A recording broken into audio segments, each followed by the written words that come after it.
In today's video, I set off on the Alaska leg of my Pan-American road trip. We're going, little buddy.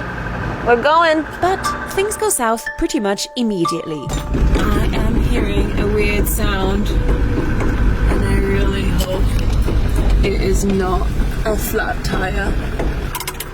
It seems fine. I think it was just the loose rock from all the gravel that's lining this road right now. My plan for day one was to drive to the Canadian border, cross it, and that's about it.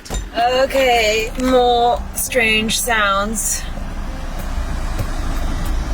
I'm just gonna stop and look underneath. Well, nothing's like hanging off in a weird way.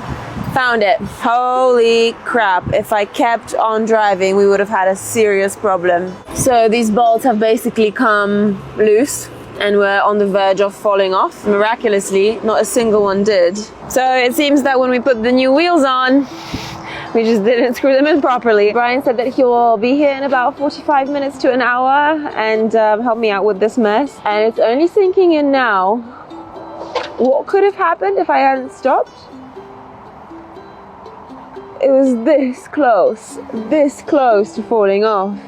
And imagine, holy crap, imagine if this wheel had fallen off. I'm sure I would have had an accident.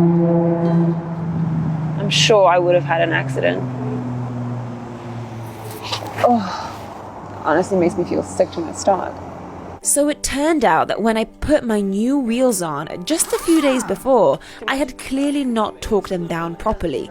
It seemed like I had, but it's likely that the torque wrench gave me a false positive.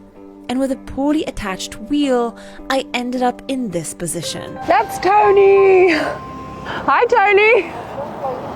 I feel like if I hadn't stopped right this second, I could have crashed. Yep, you could have, because it would have fallen off. It looks nasty, hey? Really close. Yeah, well, so the really wheel close. is not going to be good anymore because the holes are too big. Yeah. Hello! Thanks for coming. I can't believe how lucky I was just now. First of all, for not crashing. No, it was very close. And second of all, for being so close to Brian's workshop that they could just drive over and help me out. Because this is far more than just a flat tire. Yep, far more. I may need a completely new set of wheels.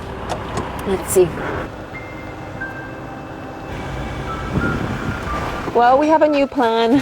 Brian generously offered to lend me his tires off the pickup truck, which are nice all-terrain tires, and that is the fastest solution that we could come up with so that I can get back on the road either today or tomorrow. I mean, I'm not going to be crossing into Canada tonight. That's just impossible, but maybe tomorrow morning. Maybe tomorrow morning? Would that be okay? Yeah? Thank you so much. Thank you for saving me. I'm feeling a bit anxious, honestly, so I just made this hotel booking here close to Seattle. So I'm going to stay here tonight, and then we're going to wake up nice and early tomorrow, and we're going to keep going. Take two.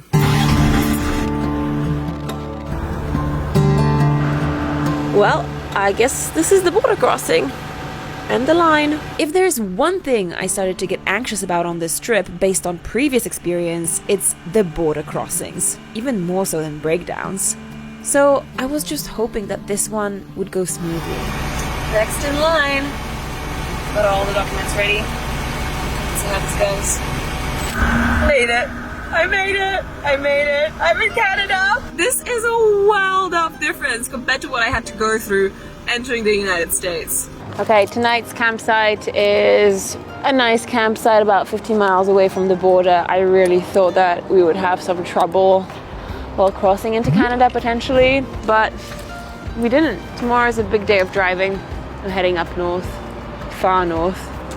For more adventures from around the world, make sure you like my page on Facebook. See you in the next episode.